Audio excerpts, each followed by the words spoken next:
ঠিক ছিল না, আর কিংবা এর জীবনেই হয়তো কেউ কোনোদিন একে ঠকিয়েছিল। যেই হোক, এই খুনের ফটোগুলো সব সোশ্যাল সাইট আর খবরের কাগজে দিয়ে দিই, কেউ না কেউ তো চিনেই ফেলবে।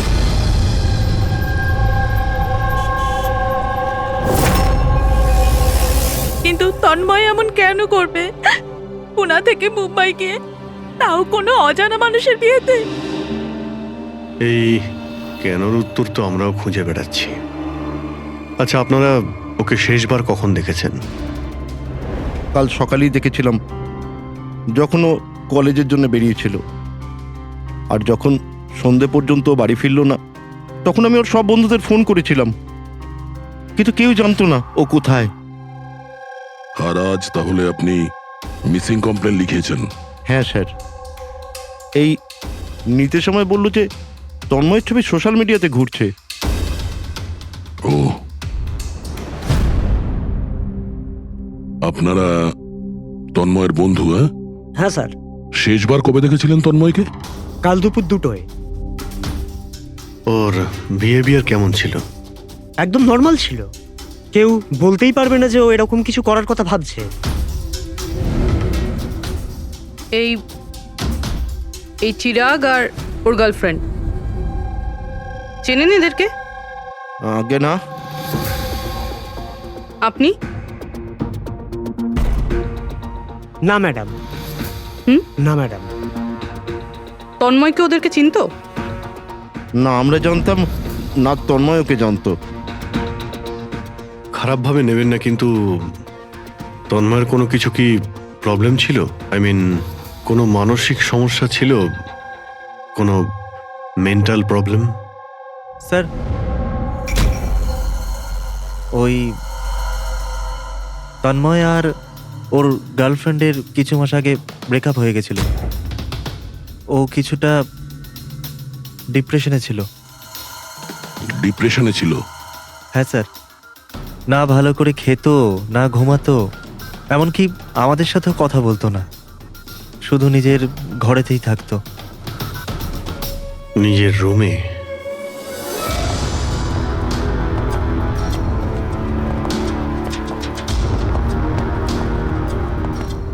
আপনারা এখানেই দাঁড়ান।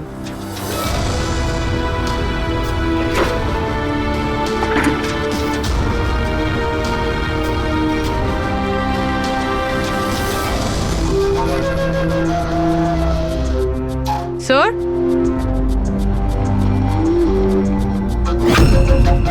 এটা কিসের চিহ্ন?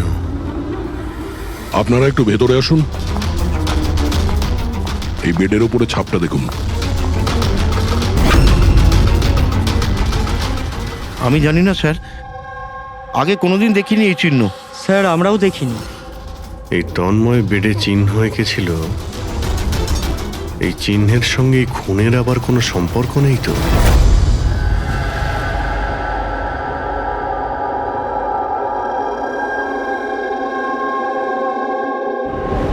স্যার, ইন্টারনেটে চেক করেছি আর লাইব্রেরিতে গিয়ে অনেক বইয়ের মধ্যেও দেখলাম, কিন্তু এই চিহ্নটার ব্যাপারে কিছু জানতেই পারলাম না স্যার। এটা যাই হোক না কেন, কিন্তু আমাদের কাছে এটা গুরুত্বপূর্ণ। এই তন্ময় কলেজ স্টুডেন্ট, কোনো অচেনা শহরে গিয়েছে আর ওখানে কোনো অপরিচিত লোকের প্রাণ নেয় আর ও নিজে আত্মহত্যা করে, অথচ এই সব কিছুর পেছনে কোনো কারণ জানা যায়নি, কিচ্ছু না। না, এই ধাঁধার উত্তর এই চিহ্নটার মধ্যেই আছে। স্যার, হ্যাঁ স্যার, আমি তন্ময়ের ল্যাপটপটা চেক করেছি। কি পেয়েছো? স্যার, নিশানের ব্যাপার তো ছেড়ে দিন, এই ল্যাপটপটাতে তো কিছুই নেই। কি? সব ফাইল ডিলিট করে দেওয়া হয়েছে, পুরো ল্যাপটপটা খালি স্যার। আমাদের কাছে রিকভারি সফটওয়্যার আছে, সেটা ট্রাই করে দেখো, যা ডিলিট হয়েছে সব পেয়ে যাবে। চেষ্টা করেছিলাম স্যার আমি, তাহলে?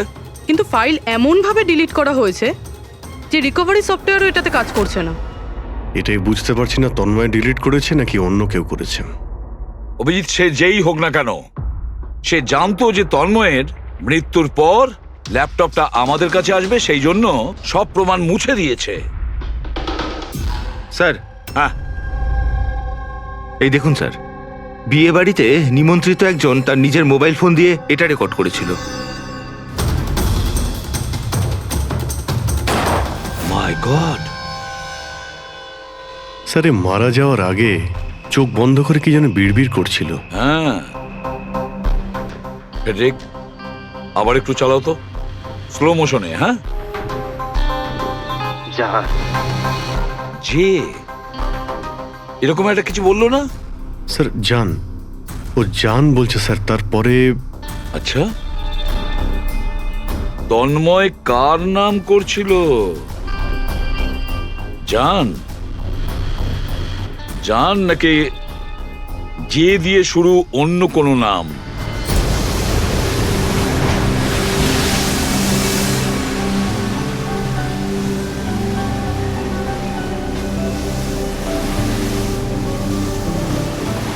আরে আমরা কতদিন বাদে ঘুরতে বেরোলাম বল।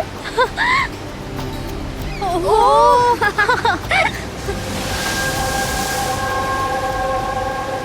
নেহা কোথায় যাচ্ছিস ওখানে? নেহা, নেহা, নেহা শোন তো। নেহা, নেহা, নেহা।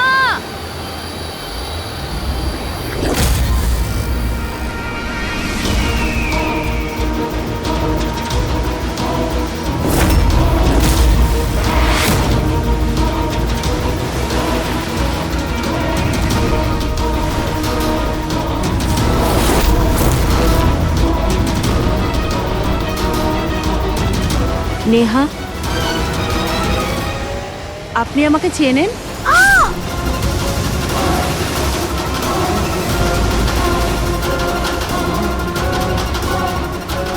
নেহা চোখ খোল, নেহা চোখ খোল। কি হয়েছে তোর নেহা? নেহা, নেহা, ওই মহিলাটা মেরেছে।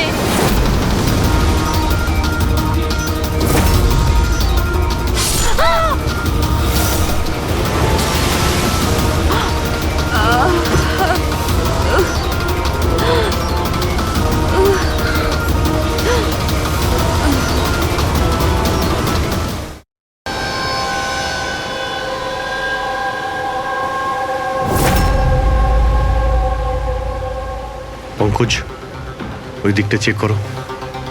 আপনারা একটু পেছনে সরে যান। দেখি প্লিজ, পেছনে সরে যান, সরে যান।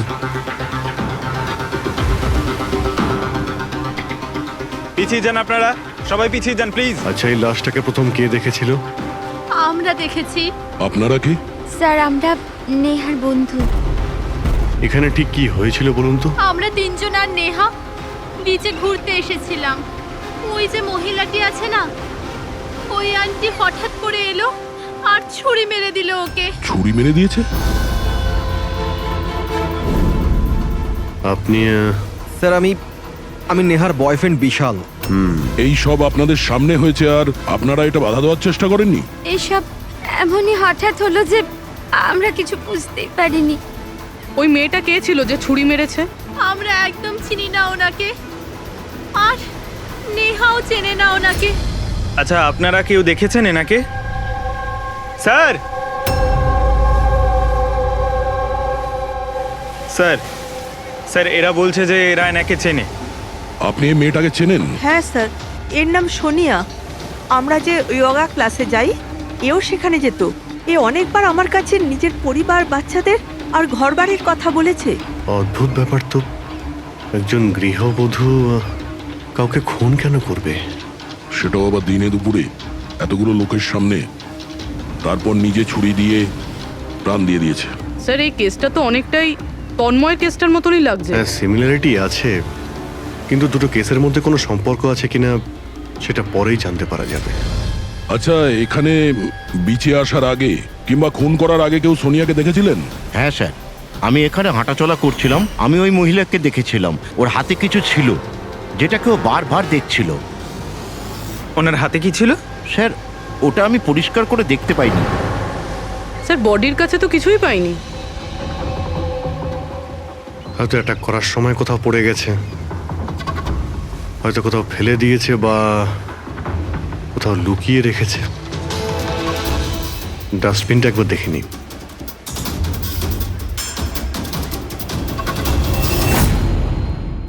হ্যাঁ পুরবি, কিছু পেলে কি? স্যার, ডাস্টবিন থেকেই ফটোর টুকরোগুলো পেয়েছি, ওটাই জুটছি। 5 মিনিট। ঠিক আছে স্যার, হ্যাঁ স্যার সোনিয়া যে কলোনিতে থাকে সেখানে গিয়ে জিজ্ঞাসাবাদ করেছি আমরা, কিন্তু ওখানে সবাই বলছে যে ও খুব ভালো আর দয়ালু মনের মহিলা ছিল। এর নাম সোনিয়া। এ অনেকবার আমার কাছে নিজের পরিবার, বাচ্চাদের আর ঘরবাড়ির কথা বলেছে। সে আজকে কাউকে খুন করলো? আরো একটা কথা জানা গেছে স্যার, 7 মাস আগে সোনিয়া 10 বছরের ছেলে কোনো একটা অ্যাক্সিডেন্টে মারা গেছে। তারপর থেকে খুব ডিপ্রেশনে ছিল। এই কেসটা তো একেবারে তন্ময়ের মতন কেস। তন্ময় ওই ছেলেটাকে মেরেছিল, তখনও ডিপ্রেশনে ছিল। তন্ময় আর ওর গার্লফ্রেন্ডের কিছু মাস আগে ব্রেকআপ হয়ে গেছিল। ও কিছুটা ডিপ্রেশনে ছিল। আর স্যার সোনিয়ার যে ল্যাপটপ ছিল সেটা তন্ময়ের ল্যাপটপের মতো একদম খালি রয়েছে। বোঝো স্যার, এটা তো একদমই হতে পারে না যে দুজন সাধারণ মানুষ খুন করে আবার আত্মহত্যাও করে নিয়েছে। দুটো কেসের মধ্যে কোনো না কোনো সম্পর্ক তো নিশ্চয়ই আছে। হ্যাঁ। স্যার, হ্যাঁ স্যার জুড়ে গেছে স্যার। নেহার ছবি এটা। মানে সোনিয়া নেহার ফটো দেখছিল বিচে বসে। এটার একটাই মানে দাঁড়ায় যে সোনিয়া নেহাকে আগে থেকে চিনতো না। তার মানে ও আগে কখনো নেহাকে দেখেইনি। তার মানে স্যার, এই সোনিয়া নেহার খুনটা অন্য কারোর কথা শুনে করেছিল। কিন্তু স্যার, কেউ মিডল ক্লাস বাড়ির একটা মেয়েকে মেরে ফেলার জন্য কন্ট্রাক্ট কেন দিতে যাবে? সেটাই তো বুঝে উঠতে পারছি না। সে যেই হোক না কেন, তন্ময়কে কন্ট্রাক্ট দিয়েছিল যে ওই ছেলেটাকে খুন করার জন্য, আর তারপরে সোনিয়াকেও কন্ট্রাক্ট দিয়েছিল নেহাকে মারার জন্য। তবে স্যার, এই খুনিকে আমাদের তাড়াতাড়ি ধরতে হবে, না হলে জানি না হয়তো এরকম কাজ করতে আরো অন্য কাউকে বাধ্য করছে। খুব মন দিয়ে দেখো এই ফটোটা, এই ফ্রেমটা দেখতে পাচ্ছো? আরে হ্যাঁ স্যার, ফটোটা ক্রপ করা হয়েছে নাকি? হ্যাঁ ফ্রেডি, এই যে বর্ডারটা দেখছো এটা ফটো ফ্রেম। অন্য কোনো ফ্রেম থেকে জুম করে এই ফটোটা তোলা হয়েছে। এই যে এই মাঝখানে কাঁচের রিফ্লেকশনও আছে। তার মানে কেউ এই ফটো ফ্রেম থেকে ছবি তুলে এই ফটো সোনিয়াকে দিয়েছিল। আর নেহার এই ফটো ফ্রেম হয়তো ওর পরিবারের কারো কাছে থাকবে, না হলে ওর বিশেষ কোনো বন্ধুর কাছে।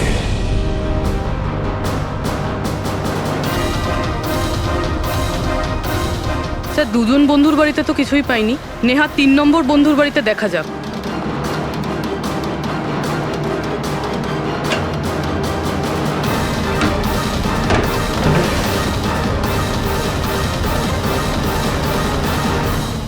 স্যার, হ্যাঁ পুরবি, স্যার এটা তো সেই ছবিটা। কারেক্ট। ওই ছবিটা বের করো তো।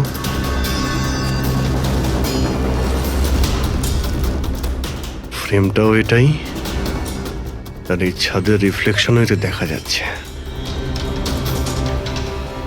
তাহলে এই হলো সেই। নেহার খুন তো সোনিয়াই করেছে না?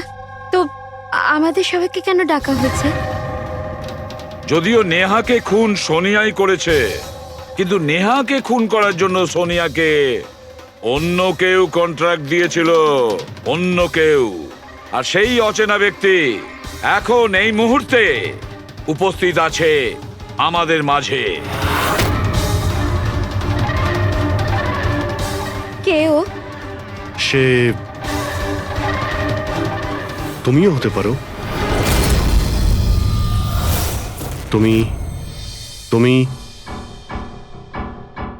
নাকি মায়া তুমি? আমি কেন খুন করব? ও তো আমার বেস্ট ফ্রেন্ড ছিল। এটাই তো আমরা জানতে চাইছি মিস বেস্ট ফ্রেন্ড। কেন তুমি নেহাকে খুন করিয়েছো? হোয়াট? মায়া তুমি? হ্যাঁ, ওর ঘর থেকেই আমরা এই ফটো ফ্রেমটা পেয়েছি। আর এই ফটোটা থেকেই নেহার ফটোটা ক্রপ করে দেওয়া হয়েছিল সোনিয়াকে কন্ট্রাক্ট দেওয়ার সময়। নেহার ছবি তো আমাদের সবার কাছে আছে, আর তাও ফ্রেম করে রাখা আছে। Then why me? সেটা এই কারণে মায়া, বাকিদের কাছে যে ফটোগুলো আছে না, তাতে তোমার ঘরের ছাদ নেই, ছাদের রিফ্লেকশন। তাড়াতাড়ি বলো। আমি মারতে বলেছিলাম নেহাকে, কারণ আমি বিশালকে ভালোবাসি। আর নেহা প্রথম থেকে এই কথাগুলো জানতো। নেহা আমার বেস্ট ফ্রেন্ড ছিল, ও আমার ফিলিংস নিয়ে একটুও ভাবেনি। এরা দুজন বিয়ে করতে চলেছিল। কিন্তু মায়া, তুমি এটা কেন করলে? তুমি জানোই তো যে আমি নেহাকে কতটা ভালোবাসি, তাই না? যদি আমি নিজের ভালোবাসা না পাই তো অন্য কেউ সেটা পাবে না। তার জন্য আমি ইন্টারনেটে নেহা বিশালকে আলাদা করার আলাদা আলাদা উপায় খুঁজতে লাগলাম। একদিন কেউ আমাকে অনলাইন কন্ট্যাক্ট করলো আর বলল ডার্ক ওয়েবে একটা সিক্রেট ওয়েবসাইট আছে, যদি সেখানে আমরা টাকা দিই যে কারুর খুন করাতে পারি। ওই ওয়েবসাইটের নামটা কি? আমি ওয়েবসাইটের নামটা জানি না, কারণ উনি আমাকে বলেননি সেটা, কিন্তু এটা বলেছিলেন যে নেহার একটা ছবি আর 20 লাখ টাকা দিলে আমার কাজ হয়ে যাবে। তার জন্য আমি আমার মায়ের হীরের হারটা বেচে দিয়েছি আর ওনাকে টাকা দিয়ে দিয়েছি। ওই লোকটার সঙ্গে তুমি দেখা করেছিলে? না স্যার, কারণ উনি বলেছিলেন ব্যাগে টাকা আর নেহার ছবি রাখার জন্য আর আর রাস্তায় রেখে দিতে, আর স্পেশালি বলেছিল পেছন ফিরে না দেখতে। ব্যাস, আমি তো সেটাই করেছি। স্যার, এটা কেমন ওয়েবসাইট যেটা প্রকাশ্যে কাউকে খুন করার কন্ট্রাক্ট নিয়ে থাকে? জানি না, কিন্তু তন্ময়ের বাড়ি থেকে যে চিহ্নটা পেয়েছি ওই চিহ্নের সঙ্গে নিশ্চয়ই এই ওয়েবসাইটের কোনো না কোনো সম্পর্ক আছে। আমায় ক্ষমা করে দিন স্যার, আমার খুব বড় ভুল হয়ে গেছে। আমার নিজের বন্ধুকে মেরে ফেলা উচিত হয়নি। ভুল নয়, তুমি অপরাধ করেছো। ইন্টারনেটে এরকম অনেক কেউ আছে যে তোমাদের মতো বোকাদের কাজে লাগিয়ে টাকা ইনকাম করে। এদের থেকে সবসময় সাবধান থাকা উচিত। আমার ভুল হয়ে গেছে, প্লিজ ক্ষমা করে দিন। মায়া, ক্ষমা করলে আইন তোমাকে করবে, কিন্তু তোমাকে আমাদের সাহায্য করতেই হবে, বুঝেছো?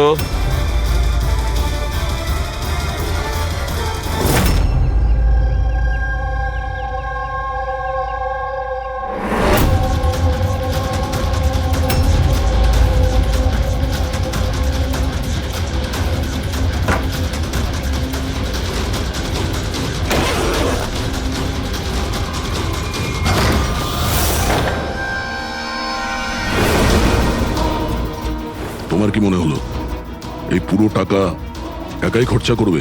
হ্যাঁ, সিআইডি এখানে? এটা আমাদেরই প্ল্যান ছিল, তোমাদের মতো লোকেদের কাছে পৌঁছানোর জন্য।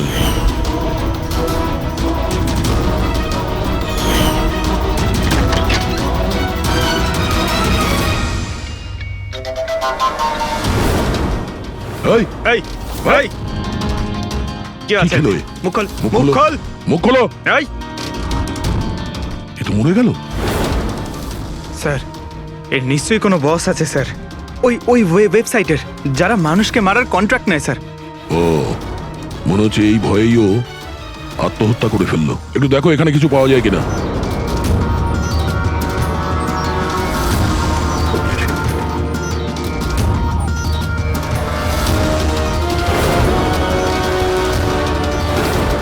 স্যার, হ্যাঁ, এর কম্পিউটারে কতগুলো নামের লিস্ট রয়েছে। এই দেখুন স্যার, এই ডিপ্রেশন রিলেটেড একটা ওয়েবসাইট রয়েছে স্যার, যার মেম্বার এরা ডিপ্রেশনের ব্যাপারে একে অপরের সঙ্গে সব শেয়ারও করেছে। এই ডিপ্রেশনের রুগীদের ডেটা কেন রেখেছে? এই দেখুন স্যার, এই সোনিয়া স্যার, ও লিখেছে যে আমার মেয়ের মৃত্যুর আঘাত আমি সহ্য করতে পারবো না। একটা কাজ করো, স্ক্রল করো নিচে, হতে পারে তন্ময়ও আছে এর মধ্যে। স্যার এই দেখুন, আমার আরতি আমায় ছেড়ে দিয়েছে, আমার এই পৃথিবীতে বেঁচে থেকে আর কোনো লাভ নেই, আমার জীবনে আর কোনো উদ্দেশ্যই নেই। তার মানে কেউ তো আছে যে ডিপ্রেশনে ভোগা লোক দিয়ে এইগুলো করাচ্ছে, ওদের ভুল বোঝাচ্ছে, যাতে এই লোকগুলো অন্য কাউকে খুন করে নিজের জীবন দিয়ে দেয়। পঙ্কজ, একটা কাজ করো, এই লিস্টে যত নাম আছে আমাদের সবার সঙ্গে কন্ট্যাক্ট করতে হবে। লিস্টে নাম অনেকগুলো আছে, আর সময়ও কম আমাদের কাছে। চলো। স্যার ওই লিস্টে যাদের নাম ছিল আমি সবার সঙ্গেই কথা বলেছি, কিন্তু স্যার আমি তেমন কিছু জানতেই পারিনি। একটা মেয়ের ব্যাপারে বলছিলে না, কি নাম ওর? হ্যাঁ স্যার, ওকে পুরবি নিয়ে আসছে। ওকে, আসুন স্যার, এই সেই মেয়ে। ওর স্বামীর মৃত্যুর পর ওই ফোরামে ওই পোস্ট লিখতো। হ্যাঁ স্যার। শোনো, এই সিম্বলটাকে দেখো।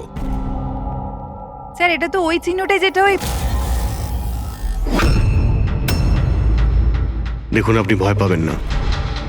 এই ব্যাপারে আপনি যা যা জানেন সব বলে দিন।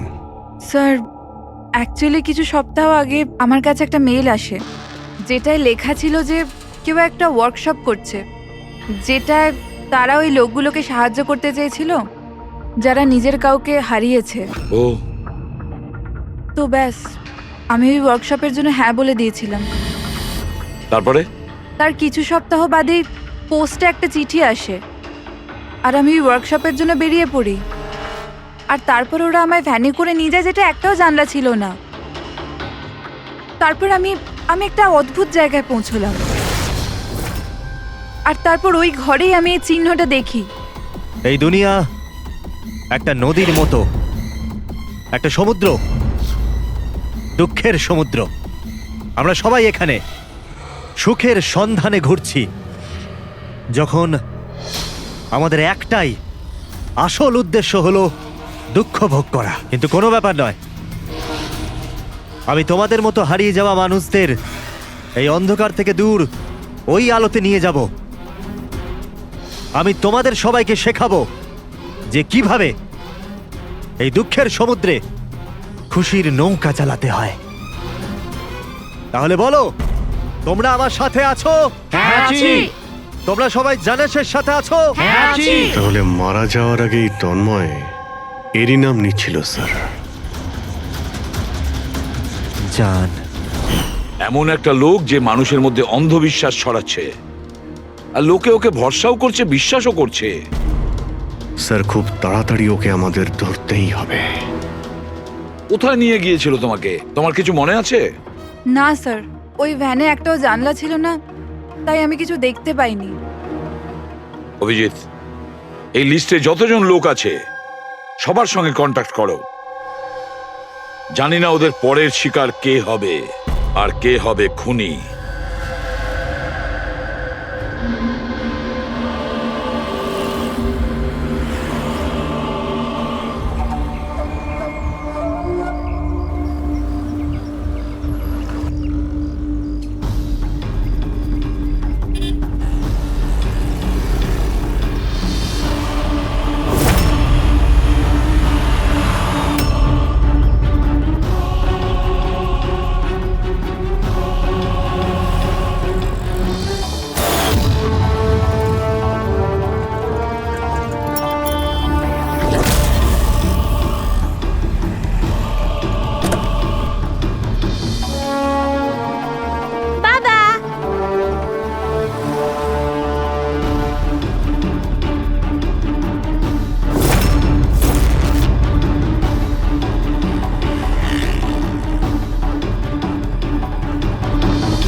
কফি শপ পৌঁছো এখন, এক্ষুনি।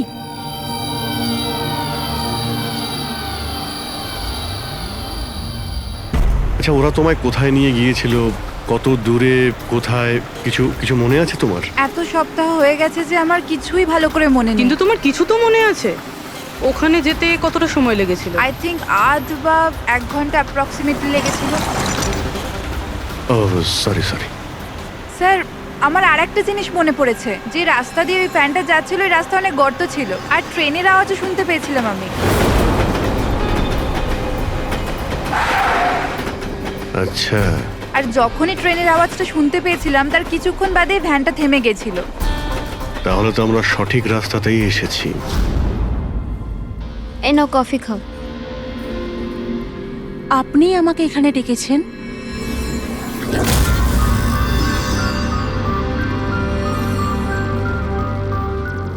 কি হলো, কাজটা মাঝপথে কেন ছেড়ে এলে? আমার দ্বারা এটা হবে না।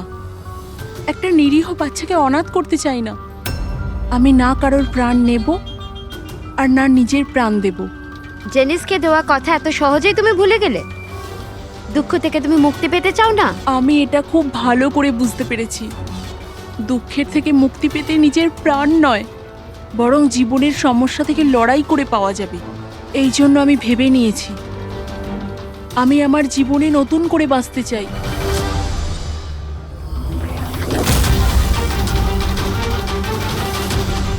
কেন নয়?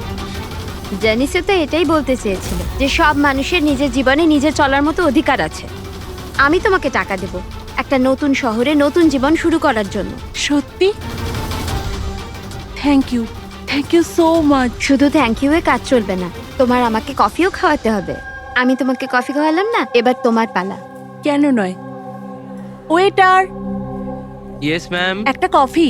Sorry ma'am, self service. Okay sorry, counter কোথায়? Okay thank you. You are welcome. আমি এক্ষুনি কফি নিয়ে আসছি। আমার স্পেশাল কফি চাই, 2 স্পুন চিনি আর হাফ স্পুন কফির সাথে। শিওর।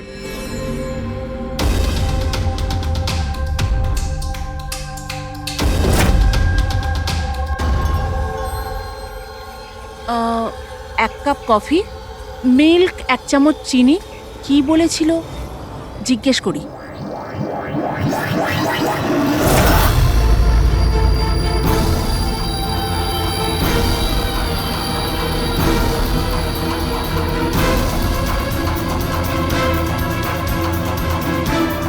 এটা কি মেশাচ্ছে আমার কফিতে?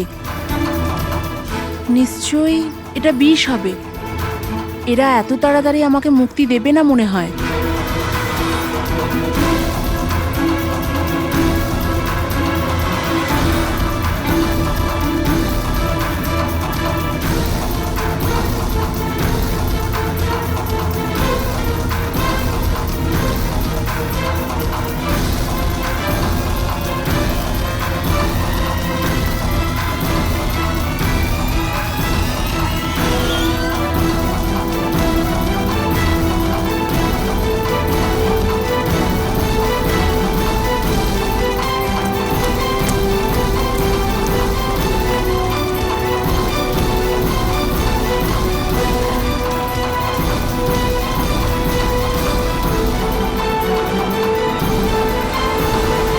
হ্যালো, একটা খারাপ খবর আছে।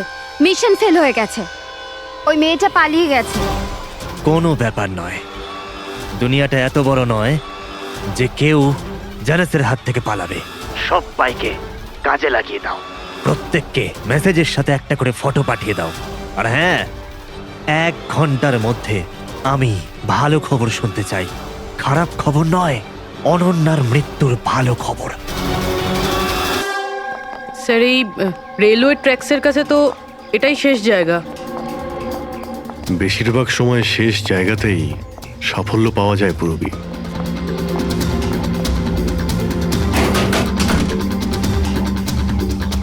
কার সাথে দেখা করতে চান?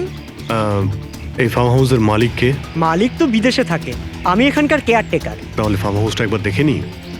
বাহ বাহ বাহ, আপনার মালিকের বাংলো তো আরে, খুবই স্যার। সুন্দর। হ্যাঁ, আরে আপনারা দাঁড়ান, কোথায় যাচ্ছেন আপনারা? হ্যাঁ, যদি আপনারা ফার্ম হাউস কিনতে চান তো ভুলে যান, আমাদের সাহেব বিক্রি করবে না। কোনো ব্যাপার না, আমি অন্য ফার্ম হাউস কিনে নেব।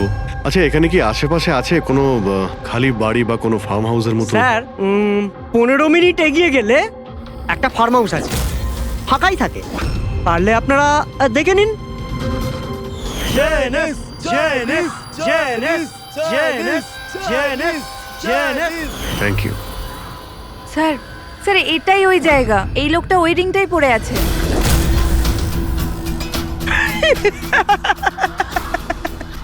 তোমাদের কি মনে হয় আমি তোমাদের চিনতে পারিনি? আরে তোমরা সিআইডি অফিসার, আমি দূর থেকেই তোমাদের চিনে ফেলেছি, বুঝেছো? খুব বড় ভুল করেছো আমাদের চিনে ফেলে। তোর মালিক কোথায় বল, কোথায় পাবো ওকে? আমি জানি না স্যার।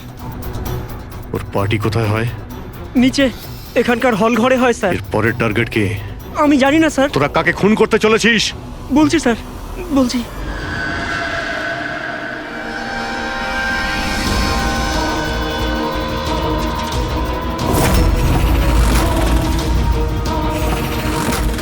কোথায় লুকোবো আমি ওদের থেকে? কোথায় যাব আমি? ফোনটাও এখনই বন্ধ হলো, কি করব আমি? ভিড়ের মধ্যে চলে যাই, তখনই বাঁচবো আমি।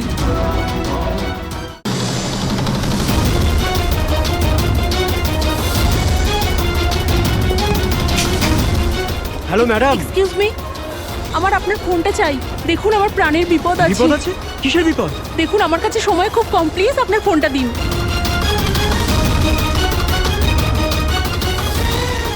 ফোনটা তোলো।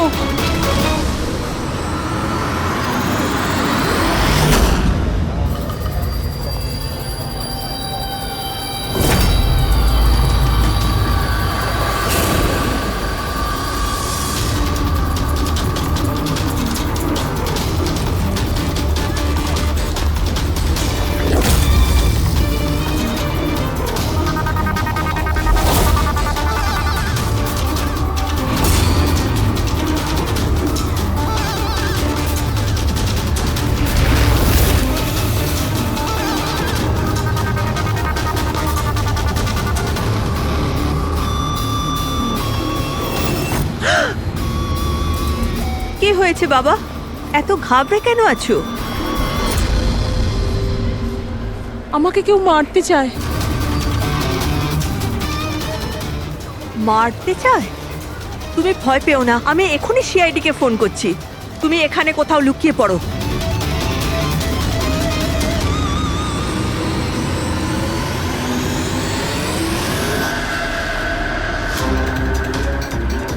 Sir sir sir sir sir, আমি আপনাদের ফোন করেছিলাম। এই মেয়েটাই ছিল? হ্যাঁ স্যার, এই মেয়েটাই ছিল।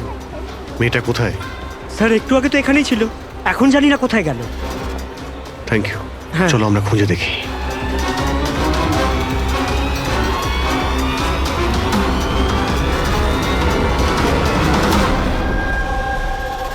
এই শোনো। কি হয়েছে? সরি, আপনি এই মেয়েটাকে দেখেছেন? আপনি কে? আরে বাবা, আমি সিআইডি অফিসার। দেখেছেন আপনি ওকে? একটু ভালো করে দেখুন। না।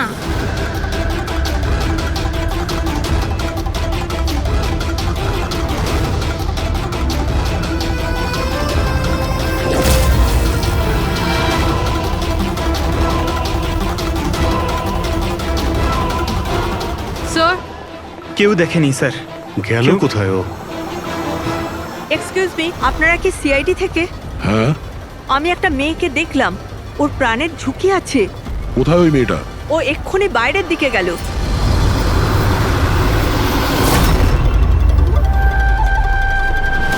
আমি তো এখানে, উনি সিআইডি কে বাইরে কেন পাঠাচ্ছেন? স্যার,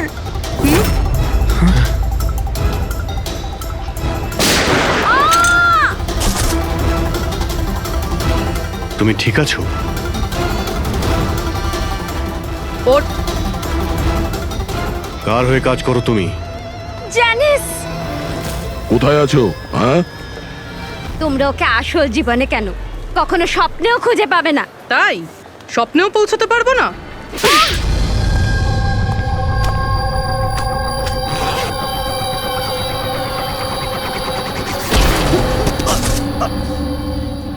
আরে স্যার, আপনি যাচ্ছেন কোথায়? হ্যাঁ,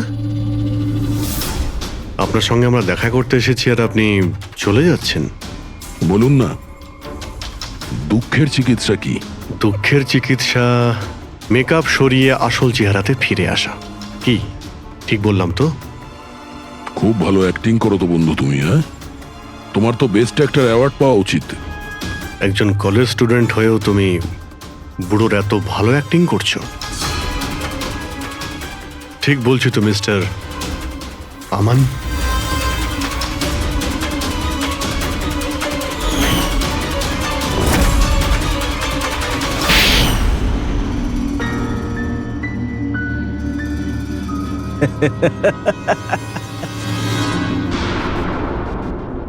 থ্যাংক ইউ। হ্যাঁ, ওই যে অ্যাক্টিং এর প্রশংসা করার জন্য।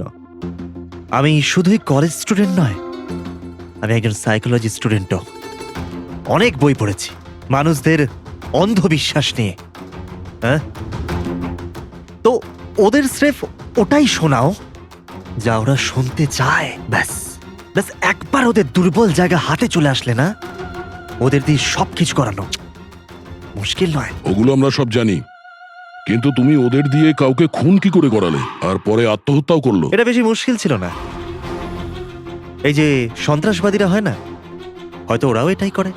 ঠিক বলেছ, আতঙ্কবাদীরা জন্ম নেয় না, তাদের তৈরি করা হয়, ব্রেন ওয়াশ করা হয়, যেমন তুমি ব্রেন ওয়াশ করেছো এদের।